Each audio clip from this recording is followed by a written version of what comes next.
राधे राधे दोस्तों, हरे कृष्णा। आप सबका दिन शुभ हो।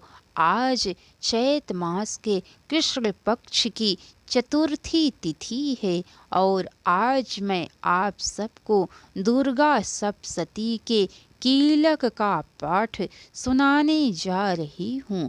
अगर अच्छी लगे तो लाइक करके कमेंट बॉक्स में ज़रूर बताइएगा। तो चलिए आप सबको कीलक का पाठ सुनाती हूँ। मार्कंडेय जी कहते हैं, विशुद्ध ज्ञान ही जिनका शरीर है, तीनों वेद ही जिनके तीन दिव्य नेत्र हैं, जो कल्याण प्राप्ति के हेतु हैं तथा अपने मस्तक पर अर्धचंद्र का मुकुट धारण करते हैं, उन भगवान शिव को नमस्कार है। मंत्रों का जो अभी कीलक है, अर्थात मंत्रों की सिद्धि में विघ्न उपस्थित करने वाले साप रूपी कीलक का जो निवारण करने वाला है, उस सप्तशती स्तोत्र को संपूर्ण रूप से जानना चाहिए और जानकर उसकी उपासना करनी चाहिए। यद्यपि सप्तशती के अतिरिक्त अन्य मंत्रों के जप में भी जो निरंतर लगा रहता है, वह भी कल्याण का भागी होता है।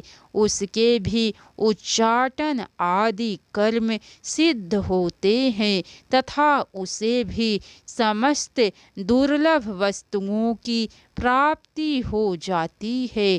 तथापि जो अन्य मंत्रों का जप न करके केवल इस सप्तशती नामक स्तोत्र से ही देवी की स्तुति करते हैं, उन्हें स्तुति मात्र से ही सच्चिदानंद स्वरूपणी देवी सिद्ध हो जाती हैं। उन्हें अपने कार्य की सिद्धि के लिए मंत्र, औषधि तथा अन्य किसी साधन के उपयोग की आवश्यकता नहीं रहती। बिना जप के ही उसके उच्चाटन आदि समस्त अभिचारिक कर्म सिद्ध हो जाते हैं। इतना ही नहीं, उनकी संपूर्ण अभिष्ट वस्तुएं भी सिद्ध होती हैं।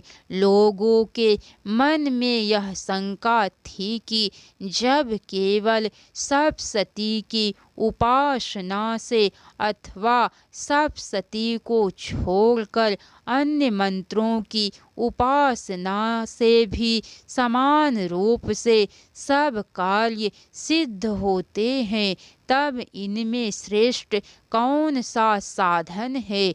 लोगों की इस शंका को सामने रखकर भगवान शंकर ने अपने पास आए हुए जिज्ञासुओं को समझाया कि यह सप्तशती नामक संपूर्ण स्तोत्र ही सर्वश्रेष्ठ और कल्याणमय है।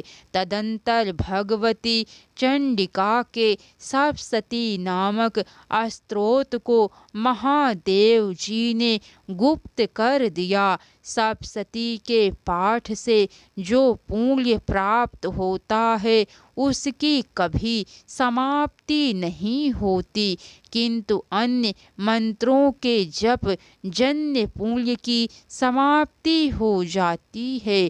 अतः भगवान शिव ने अन्य मंत्रों की अपेक्षा जो सप्तशती की ही श्रेष्ठता का निर्णय किया, उसे यथार्थ ही जानना चाहिए। यह मंत्रों का जप करने वाला पुरुष भी यदि सप्तशती के स्तोत्र और जप का अनुष्ठान कर ले, तो वह पूर्ण रूप से ही कल्याण का भागी होता है, इसमें तनिक भी संदेह नहीं है। जो साधक कृष्ण पक्ष की चतुर्दशी अथवा अष्टमी को एकाग्र चित्त होकर भगवती की सेवा में अपना सर्वस्व समर्पित कर देता है और फिर उसे प्रसाद रूप से ग्रहण करता है, उसी पर भगवती प्रसन्न होती है, अन्यथा उनकी प्रसन्नता नहीं प्राप्त होती। इस प्रकार सिद्धि के प्रति बंधक रूप कीलक के द्वारा महादेव जी ने इस स्तोत्र को कीलित कर रखा है, जो पूर्वोक्त रीति से निष्कीलन करके तथा सप्तशती स्तोत्र का प्रतिपादन स्पष्ट उच्चारण पूर्वक पाठ करता है, वह मनुष्य सिद्ध हो जाता है, वही देवी का पार्षद होता है और वही गंधर्व भी होता है। सर्वत्र विचरते रहने पर भी इस संसार में उसे कहीं भी भय नहीं होता, वह अपमृत्यु के वश में नहीं पड़ता तथा देह त्यागने के अनंतर मोक्ष प्राप्त कर लेता है। अतः कीलक को न जानकर उसका परिहार करके ही सप्तशती का पाठ आरंभ करे। जो ऐसा नहीं करता उसका नाश हो जाता है। इसीलिए कीलक और निष्कीलन का ज्ञान प्राप्त करने पर ही यह स्तोत्र निर्दोष होता है और विद्वान पुरुष इस निर्दोष स्तोत्र का ही पाठ करते हैं। स्त्रियों में जो कुछ भी सौभाग्य आदि दृष्टिगोचर होता है वह सब देवी के प्रसाद का ही फल है। अतः इस कल्याणमय स्तोत्र का सदा जप करना चाहिए। इस स्तोत्र का मंद स्वर से पाठ करने पर स्वल्प फल की प्राप्ति होती है और उच्च स्वर से पाठ करने पर पूर्ण फल की सिद्धि होती है। अतः उच्च स्वर से ही इसका पाठ आरंभ करना चाहिए। जिनके प्रसाद से ऐश्वर्य, सौभाग्य, आरोग्य, संपत्ति, शत्रुनाश तथा परम मोक्ष की भी सिद्धि होती है, उस कल्याणमयी जगदम्बा की स्तुति मनुष्य क्यों नहीं करते। राधे राधे दोस्तों, हरे कृष्णा।